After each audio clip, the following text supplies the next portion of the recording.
সাপ এসে কামড় দিছে, তারপরে চোখ দিয়ে পানি বেরোছে, এই পানি গিয়ে নবীর চেহারা মোবারকে পড়ছে। তারপরে নবীজির ঘুম ভাঙছে। কেমন প্রেম ছিল, কেমন ইশকে রাসূল ছিল, ওনার প্রেমের নমুনায় ছিল ভিন্ন। কেউ যদি আমার নবীর প্রেমের মডেল দেখতে চায়, সেদিন আমার আবু বকর সিদ্দিক রাদিয়াল্লাহু তাআলা থেকে তুলে বলছিল। ওনারে আল্লাহ সমস্ত সাহাবায়ে কেরামদের উপরে কি দিয়েছেন? শ্রেষ্ঠত্ব দিয়েছেন, মর্যাদা দিয়েছেন। সমস্ত দিনের উপরে আল্লাহ ইয়াউমুল আরাফাকে, আরাফার দিনকে মর্যাদা দিয়েছেন। সমস্ত রাতের উপরে আল্লাহ লাইলাতুল কদরকে মর্যাদা দিয়েছেন।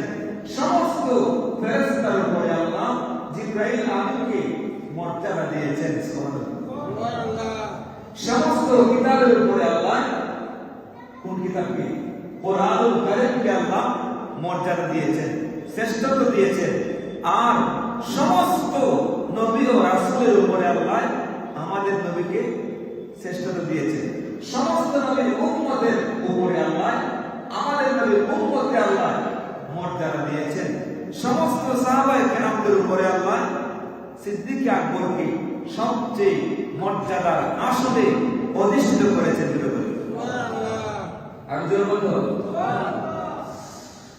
আল্লাহ রাব্বুল আলামিন বলেন, ওয়াল্লাযী জাআ বিস-সিদকি ওয়া সাদ্দাকা বিহি উলাইকা হুমুল মুত্তাকুন।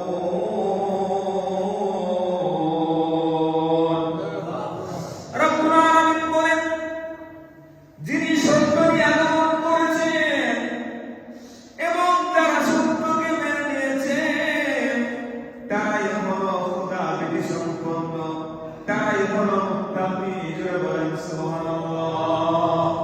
অর্থাৎ যিনি সত্য নিয়ে আগমন করেছেন এবং যারা তাকে সত্য বলে মেনে নিয়েছে, তারাই হলো মুত্তাকি। জোরে বলেন সুবহানাল্লাহ। তাফসীরের কিতাবের মধ্যে আসছে, যিনি সত্য নিয়ে এসেছেন তিনি কে?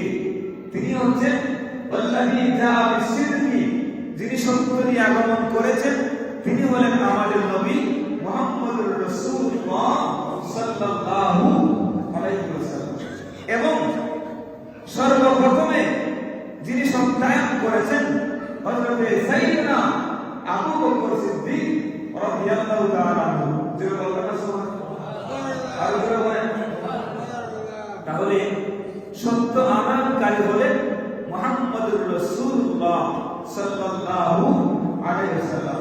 আর সত্যায়নকারী হলেন হযরত সাইয়্যিদনা আবু বকর সিদ্দিক রাদিয়াল্লাহু তাআলা আনহু। জোরে বলেন সুবহানাল্লাহ। মেরাজ থেকে যখন আসলেন, কোথা থেকে? মেরাজ থেকে। নবীজি আসার পরে বললেন, মক্কাবাসীদেরকে বললেন, হে মক্কাবাসীরা শোনো, আমি সপ্ত আসমান সফর করেছি, লা মাকান সফর করেছি, লা মাকান সফর করেছি, আরশে আজিম সফর করেছি, নরমণ্ডল কুমণ্ডল সব কিছু সফর করেছি, জান্নাত সফর করেছি, জাহান্নাম সফর করেছি, সব সফর করেছি রাতের কিছু অংশে। এই কথা শোনার পর কাফের আবু জেহেল, উতবা, সায়বা মস্কারি করে, টিটকারি করে, এই মুহাম্মাদের লোক যারা আছে তোমরা শোনো, তোমাদের মুহাম্মদ তো পাগল হয়ে গেছে। নাউজুবিল্লাহ। আর জোরে বলেন কেন? কি হয়েছে? আবু জেহেল বলতেছে, তোমার মুহাম্মদ, হে আবু বকর, তুমি তো মুহাম্মদকে একটু ভালোবাসো, শোনো, তোমার মুহাম্মদ নাকি রাতের কিছু অংশে 7 আসমান সফর করেছে। ওই 7 আসমান, এক আসমান থেকে আরেক আসমানের দূরত্ব 500 বছরের রাস্তা, 7 আসমান সফর করে আবার জান্নাত সফর করছে। এগুলি তো বাবা মাসের কোনো কথা না। তখন আবু বকর সিদ্দিক বললেন, হে আবু জেহেল, ওয়াল্লাহি হে আবু জেহেল, যদি মুহাম্মদুর রাসূলুল্লাহ জবান মোবারক দিয়ে এই কথা বলে থাকে, মুহাম্মদুর রাসূলুল্লাহ 7 আসমান সফর করেছে, জান্নাত সফর করেছে, কে কি বললো, কে কি না বললো সেটা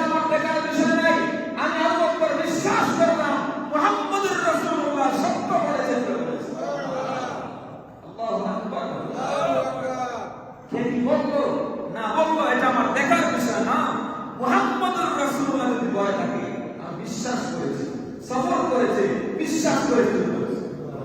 আল্লাহু আকবার বলেন। তারপরে আবু জাহেলের একটা ধারণা ছিল, আবু বকর সিদ্দিক এই কথাগুলি শুনলে মনে হয় কাফেরদের সঙ্গ নেবে, বরং সঙ্গ তো নিলই না, বরং আবু বকর সিদ্দিক রাদিয়াল্লাহু তাআলা আনহু বললেন, আমি বিশ্বাস করে ফেলেছি। আবু জাহেল উতবা সাইবা অনেক প্রশ্ন করেছে, অজানা প্রশ্ন করেছে, আমার নবী সমস্ত প্রশ্নের জবাব দিয়েছেন। সুবহানাল্লাহ। আর যে বলেন না আল্লাহুম্মা সাল্লি মাওলানা মুহাম্মাদ ওয়া আলিহি।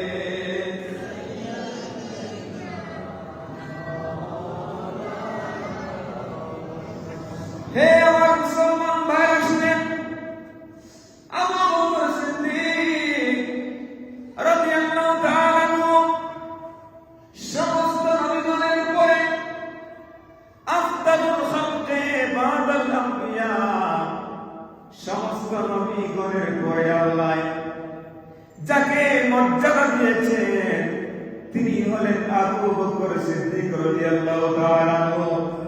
হে আমার মুসলমান ভাইরা শুনেন, আবু বকর সিদ্দিক রাদিয়াল্লাহু তাআলা আনহু এমন একজন হাসতে ছিলেন, আল্লাহর হাবিব যাকে অন্তরের মধ্যে জায়গা করে দিয়েছেন। বলেন কোথায়? অন্তরের মধ্যে জায়গা করে দিয়েছেন। ইন্তেকাল করার পরে, আল্লাহর নবী ইন্তেকাল করার পরে যে আবু বকর সিদ্দিককে নবী রওজায়ে পাকের পাশে জায়গা করে দিয়েছেন। বলেন সুবহানাল্লাহ। কিয়ামতের কঠিন ময়দানের মধ্যে আবু বকর সিদ্দিক রাদিয়াল্লাহু তাআলা আনহুর হাত ধরে নবী হাসরের ময়দানে আবার উঠবেন। জান্নাতের মধ্যে যখন